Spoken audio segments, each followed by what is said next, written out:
Mais de 2 anos e meio de derramamento de sangue, destruição e resistência. A operação militar especial de Putin deveria esmagar a Ucrânia em semanas, mas Kiev não caiu.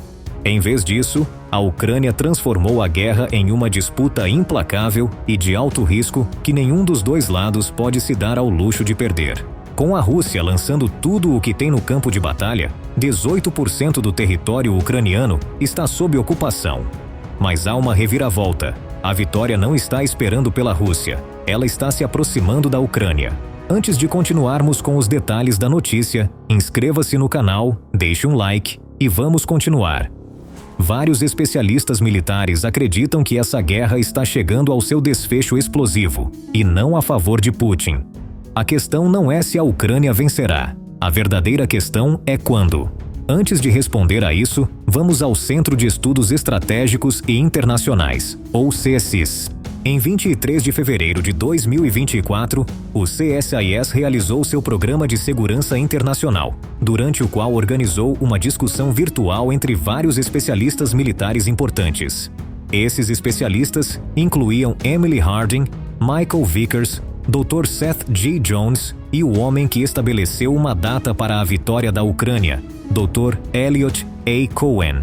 O titular da cátedra Arleigh Burke no CSIS, Cohen, destacou durante a discussão que acredita que a percepção que muitos têm da guerra na Ucrânia, neste momento, está equivocada. Muitos a veem como um impasse ao estilo da Primeira Guerra Mundial, em que ambos os lados se desgastam mutuamente, com poucas mudanças nas linhas de frente, além de pequenas porções de território que são tomadas ou recuperadas de tempos em tempos. Isso é verdade até certo ponto, e é uma visão que Cohen afirma que a Rússia está ansiosa para promover enquanto tenta convencer o resto do mundo de que sua vitória contra a Ucrânia é inevitável. Afinal, tal cenário eventualmente veria a Rússia desgastar a Ucrânia, com sua população maior e acesso a recursos que lhe dariam maior capacidade de resistência.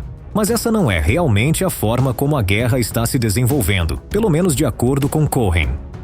Em vez disso, trata-se de um conflito que gira em torno da guerra posicional, em que o impulso e a iniciativa oscilam de um lado para o outro com base em uma variedade de fatores.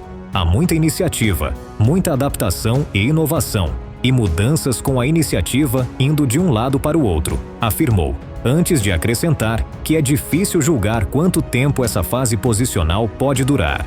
Mais uma vez, ele está certo. As inovações durante a guerra incluíram a prevalência da guerra com drones, que desempenhou um papel importante na Ucrânia, conseguindo destruir cerca de 1/3 da muito elogiada frota russa do Mar Negro. Também houve avanços no reconhecimento por satélite e até no rastreamento de sinais de celulares, com o lado que se adapta primeiro a essas inovações, frequentemente ganhando impulso. Ainda assim, Cohen diz que a fase posicional precisa terminar em algum momento, e isso acontecerá quando a Ucrânia enfrentar o que ele chama de seu ano de decisão. Este ano verá um ou até ambos os lados se esgotarem em termos de equipamento militar e mão de obra disponível. Esse esgotamento poderia até mesmo se estender à ajuda que podem atrair, à medida que o resto do mundo se cansa da guerra e começa a limitar seu apoio. Esse ano de decisão também pode ser marcado por outra inovação, ou talvez mais revelador, uma mudança nas táticas militares que dê a um dos lados uma clara vantagem sobre o outro. Cohen acredita tão firmemente nisso que pensa que o ministro da Defesa da Ucrânia, Rustam Umerov, já está se preparando para a fase final da guerra.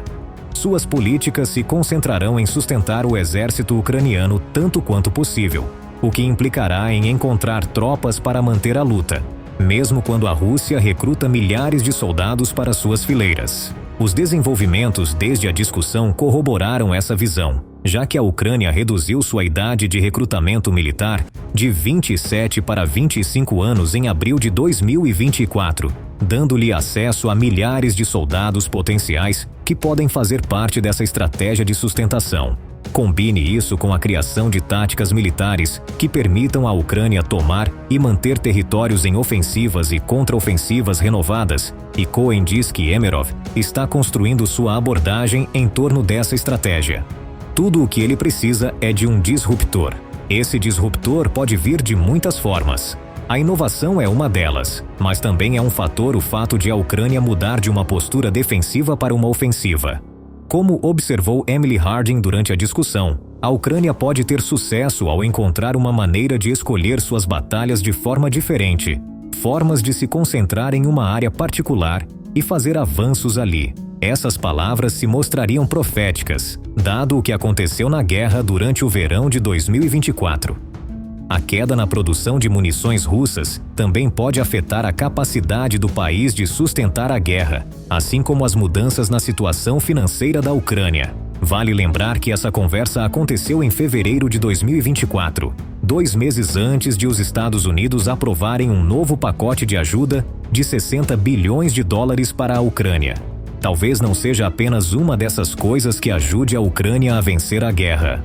Todas podem se combinar, junto com vários outros fatores, para levar a Ucrânia ao ano de decisão que finalmente resultará em sua vitória. A pergunta agora é a mesma que fizemos no início do vídeo. Quando a Ucrânia vencerá a guerra contra a Rússia? Segundo Cohen, isso acontecerá antes do que muitos pensam, em 2025. Sim, o próximo ano será crucial para a guerra na Ucrânia, afirma Cohen, pois marcará a convergência de uma série de problemas que, em última análise, favorecerão a Ucrânia. Mas isso nos leva a outra questão, muito mais importante que precisamos responder. Por que 2025, em vez de muitos outros anos possíveis que Cohen poderia ter escolhido? A resposta a essa pergunta é multifacetada e começa com 2 dos problemas que Cohen destacou durante o evento do CSIS: a ajuda militar e uma possível mudança na dinâmica da guerra.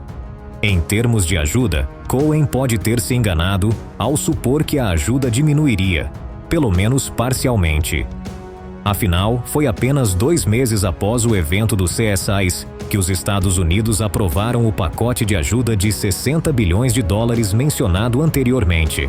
Seus comentários também surgiram logo após a União Europeia, ou UE, concordar com seu próprio pacote de 54 bilhões de dólares, o que sugere que os comentários de Cohen estavam um pouco desatualizados. Exceto que talvez não estivessem. Embora ambos os pacotes de ajuda sejam impressionantes, não há garantia de que os Estados Unidos ou a UE repetirão esse nível de gastos uma vez que o dinheiro acabe novamente. Além disso, já estão surgindo notícias da Europa de que alguns de seus países vão reduzir a ajuda que fornecem. Por exemplo, o político informou em agosto de 2024 que o governo de coalizão da Alemanha decidiu que deixará de enviar nova ajuda militar à Ucrânia, em um esforço para reduzir os gastos do país. Apenas a ajuda previamente aprovada será enviada, e qualquer nova ajuda estará sujeita a uma moratória. Isso é um grande golpe para a Ucrânia, pois a Alemanha era um dos principais fornecedores de ajuda militar, mas agora reduzirá sua ajuda para apenas 4,45 bilhões de dólares em 2025. Não se sabe se outros países seguirão o exemplo, mas se o fizerem, a situação financeira militar da Ucrânia poderá piorar muito em 2025. Ainda assim, não é como se a Rússia estivesse em uma situação melhor economicamente. Putin não tem bilhões de dólares entrando de seus aliados e transformou a Rússia em uma economia de guerra insustentável. Pior ainda, as reservas de dinheiro da Rússia estão diminuindo. O Fundo Nacional de Riqueza do país, que contém as reservas acumuladas de energia que a Rússia basicamente guarda para tempos difíceis, foi reduzido a 55 bilhões de dólares em fevereiro de 2024, em comparação com os 112,7 bilhões antes da guerra. Esse fundo diminuirá ainda mais devido a uma combinação de sanções que colocam o preço do petróleo russo em $60 por barril e retiradas de dinheiro para cobrir os problemas do déficit orçamentário e projetos de investimento. O aumento de impostos e as altas taxas de juros também são problemas na Rússia que afetam sua população, indicando que o país está lentamente ficando sem dinheiro. Talvez estejamos entrando na fase final em termos da capacidade de ambos os países de financiar a guerra. Isso será um grande problema para a Rússia, pois suas táticas giram principalmente em torno de lançar superioridade numérica contra as posições ucranianas. Ainda assim, também é uma má notícia para a Ucrânia. Se os fundos se esgotarem, sua capacidade de se defender diminuirá lentamente. Claro, isso por si só não indica que a Ucrânia está prestes a vencer a guerra em 2025. No entanto, voltamos aos comentários de Emily Harding. A Ucrânia precisa encontrar uma maneira de escolher suas batalhas de forma diferente, maneiras de se concentrar em uma área particular e fazer avanços ali. E foi exatamente isso que ela fez com a invasão de Kursk. Em 6 de agosto de 2024, a Ucrânia invadiu a Rússia. Um pequeno contingente de tropas, totalizando entre 300 e 1.000 soldados, rompeu as linhas de frente no norte e entrou no distrito de Kursk. Eles ainda estão nesse distrito. E não só permanecem lá, como estão ganhando território a cada dia que passa. Segundo a Ucrânia, ela capturou 1.199 km² de território em Kursk, incluindo 93 aldeias e assentamentos, junto com a estação de bombeamento de gás Sudsa. Essa estação é propriedade da Gazprom, a maior empresa estatal de energia da Rússia, e serve como o ponto através do qual a Rússia envia gás natural para o restante da Europa. A invasão de Kursk forçou a evacuação de 200.000 pessoas, e a Ucrânia não está parando por aí. Também tem enviado tropas para a região de Belgorod para capturar mais território. Por que isso importa? A incursão em Kursk é a primeira vez na guerra da Ucrânia que o país passou para a ofensiva. Antes de 6 de agosto, a guerra seguia um padrão previsível. A Rússia lançava ataques contra as posições ucranianas, forçando a Ucrânia a se defender. Havia contra-ataques ocasionais, mas todos ocorriam em território ucraniano, o que significava que Putin e o povo russo nunca tiveram que se preocupar com a guerra chegando às suas portas. Isso mudou. Com a invasão de Kursk, o presidente ucraniano Volodymyr Zelensky fez uma grande aposta que parece estar valendo a pena. Não só a Rússia está sendo forçada a desviar tropas de regiões-chave na Ucrânia para se defender da invasão, mas a comunidade internacional não condenou suas ações. De fato, outros países aprovam o cruzamento de uma linha vermelha importante no conflito. Cohen mencionou que uma mudança nas táticas militares poderia ser um gatilho para o fim da guerra. Estamos vendo isso com a invasão de Kursk agora. A aposta de Zelensky mudou completamente o campo de batalha e a própria natureza da guerra em vários aspectos. Colocou Putin na defensiva, forçando-o pela primeira vez a mudar seu foco, pois agora tem que lidar com ucranianos em território russo. A invasão de Kursk também trouxe a guerra ao povo russo. Pela primeira vez em cerca de 30 meses, eles estão tendo um pequeno vislumbre do que tem acontecido na Ucrânia durante toda a guerra. O povo russo está sendo evacuado. Alguns estão vendo pela primeira vez os horrores da guerra de perto. É muito provável que muitas dessas pessoas percam rapidamente o apetite pela guerra e, como resultado, o apoio dentro da Rússia diminua. Vamos falar mais sobre esse ponto depois. Mas talvez o maior benefício dessa aposta seja que tomar e manter território em Kursk significa que a Ucrânia finalmente tem alguma influência. Isso segundo Chatham House, que diz que a Rússia afirmou que não discutirá um cessar-fogo enquanto a Ucrânia mantiver território russo. A posição da Ucrânia na mesa de negociações foi fortalecida de qualquer forma. A invasão também destaca a independência da Ucrânia. Ela foi realizada sem nenhum apoio dos parceiros ocidentais da Ucrânia, o que é um golpe nos esforços da Rússia de retratar a guerra da Ucrânia como uma guerra por procuração com o Ocidente. Somado a isso, o claro aumento na moral ucraniana que vem de tomar território em Kursk, temos um claro ponto de virada na guerra. Se a Ucrânia conseguir manter ou até mesmo tomar mais território russo, começarão a surgir dúvidas sobre a legitimidade de Putin. O exército russo já foi exposto como fraco demais para tomar a Ucrânia no ataque relâmpago, que se supunha ser a guerra em seus primeiros dias. Agora também está sendo exposto como fraco demais para impedir que outro país entre na Rússia, o que afeta a imagem de Putin como um líder forte. Talvez em 2025, Putin seja forçado a sentar-se à mesa de negociações, não apenas porque a Ucrânia mantém território em Kursk, mas porque o povo russo exigirá isso. Isso poderia pôr fim à guerra.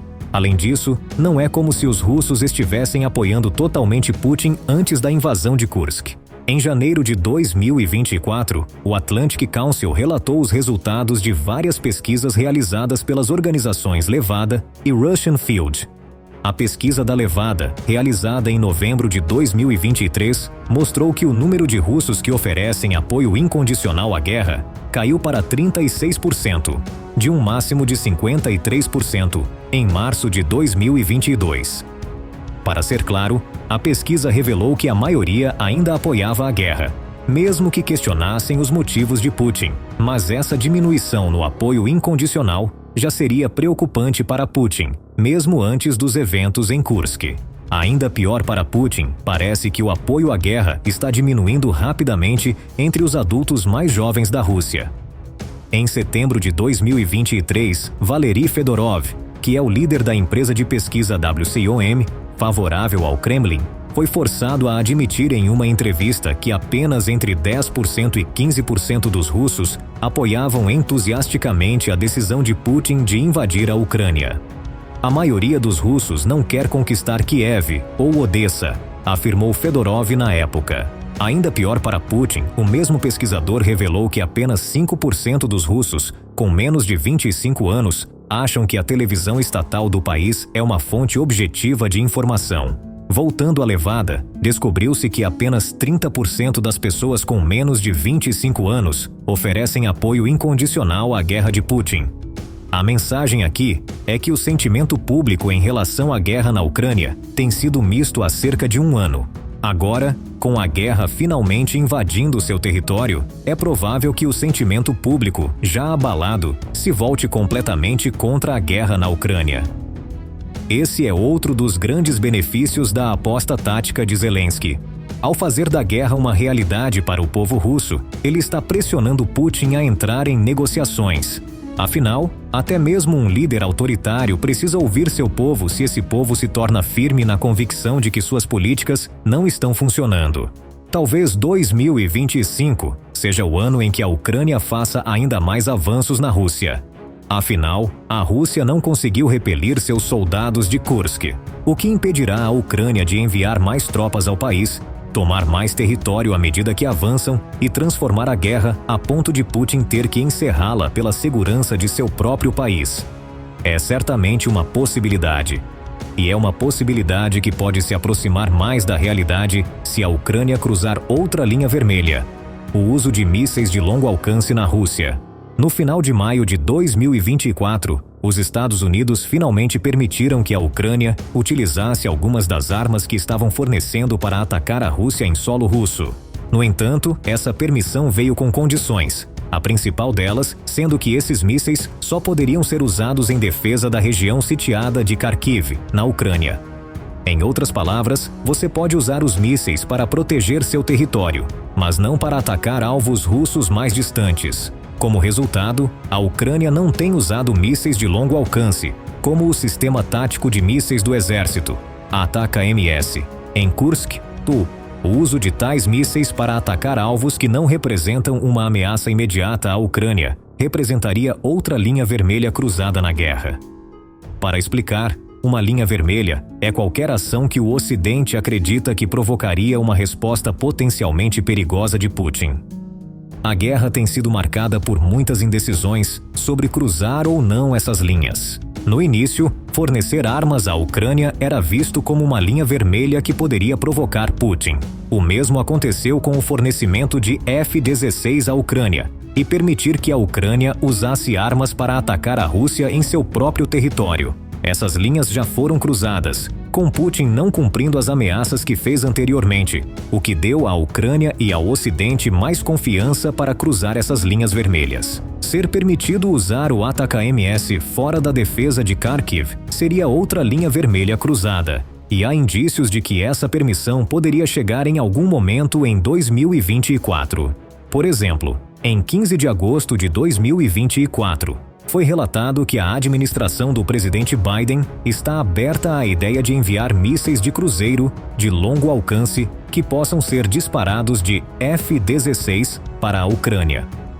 Isso não apenas tornaria mais eficaz a crescente frota de F-16 da Ucrânia, mas também abriria oportunidades para lançar ataques aéreos mais profundos em território russo. É revelador que as considerações sobre o envio desses mísseis, que podem carregar ogivas de até 1.000 libras e viajar 230 milhas, começaram uma vez que a Ucrânia entrou em Kursk. Talvez Washington esteja mais aberto à ideia de levantar suas restrições sobre o uso de mísseis, agora que a Ucrânia demonstrou que pode entrar em território russo sem que Putin faça nada em resposta ao Ocidente. Adicionar a opção de usar mísseis de longo alcance a como a invasão de Kursk mudou a guerra na Ucrânia equivale à mudança tática da qual Cohen falou durante a conferência do CSIS. Até 2025, essa combinação pode ser suficiente para forçar Putin a pôr fim à guerra, à medida que mais oblastes russos sejam atacados. Falando das respostas do Ocidente às ações da Rússia, isso também poderia ser um fator influente. É justo dizer que o Ocidente foi relutante em realmente ajudar a Ucrânia durante os estágios iniciais da guerra. As linhas vermelhas eram preocupantes e a Rússia era vista como uma das forças militares mais fortes do mundo. Provocar Putin parecia problemático. Putin esperava poder tirar proveito disso, usando ameaças e táticas de intimidação para mostrar ao Ocidente, especialmente à Europa, que ele representava uma ameaça clara. Mas agora estamos com 30 meses de guerra e o exército russo está se mostrando um tigre de papel.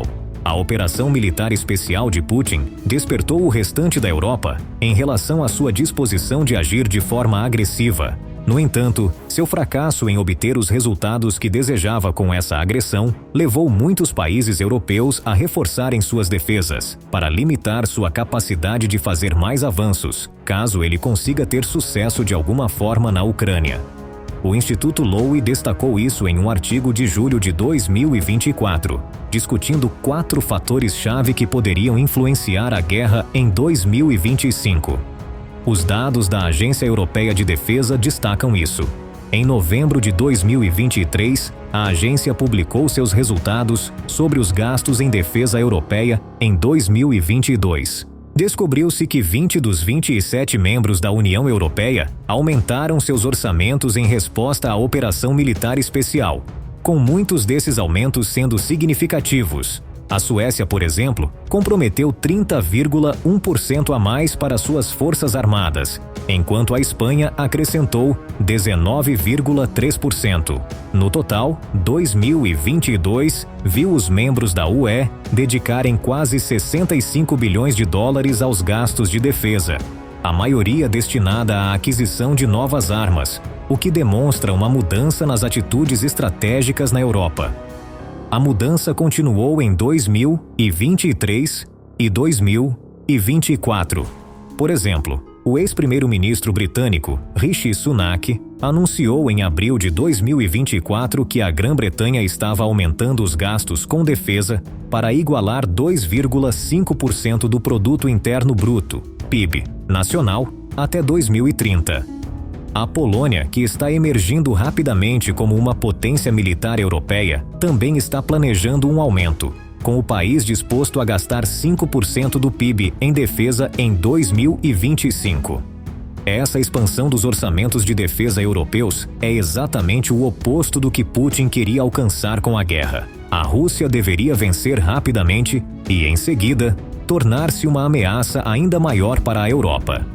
Em vez disso, a Ucrânia defendeu valentemente seu território com o apoio do Ocidente, e agora Putin precisa enfrentar uma Europa revitalizada que não apenas o vê como uma ameaça, mas como uma que provavelmente pode ser enfrentada, já que sua bravata se revelou inconsequente. Por que isso importa no contexto de a Ucrânia vencer a guerra em 2025? Uma palavra: pressão.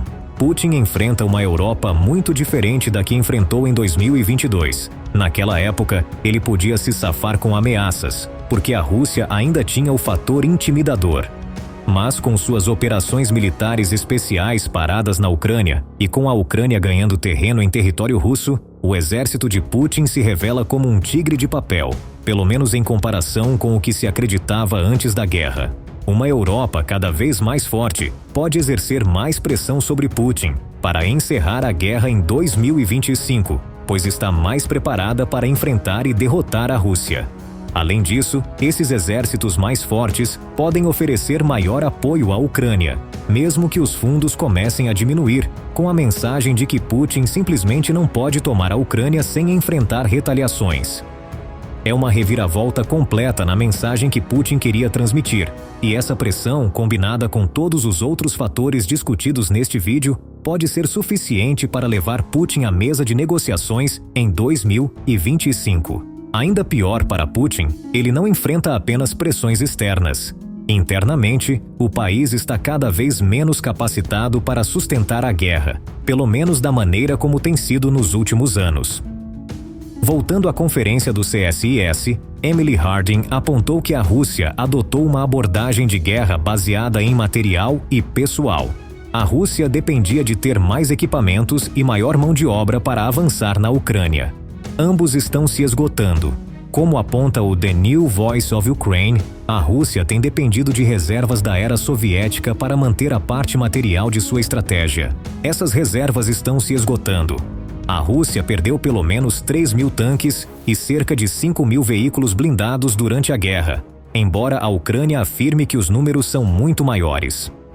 O Ministério das Finanças da Ucrânia, Minfin, diz que a Ucrânia destruiu 8.547 tanques e mais de 16.000 veículos blindados no momento em que este roteiro foi escrito. De qualquer forma, as perdas são enormes, e a Rússia está lutando para substituir os equipamentos perdidos. O Instituto Internacional de Estudos Estratégicos, IISS, diz que isso se deve tanto às más práticas de manutenção russas, quanto ao simples fato de que estão usando todo o seu equipamento.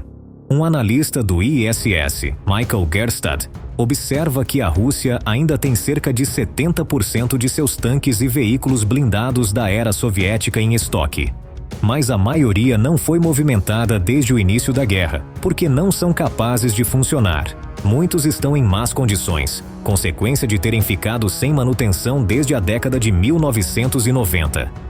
Gerstad acredita que essa escassez de equipamentos pode forçar a Rússia a adotar uma postura mais defensiva até o final de 2024, e talvez já estejamos vendo isso em Kursk, o que dará à Ucrânia o impulso necessário para pôr fim à guerra no próximo ano.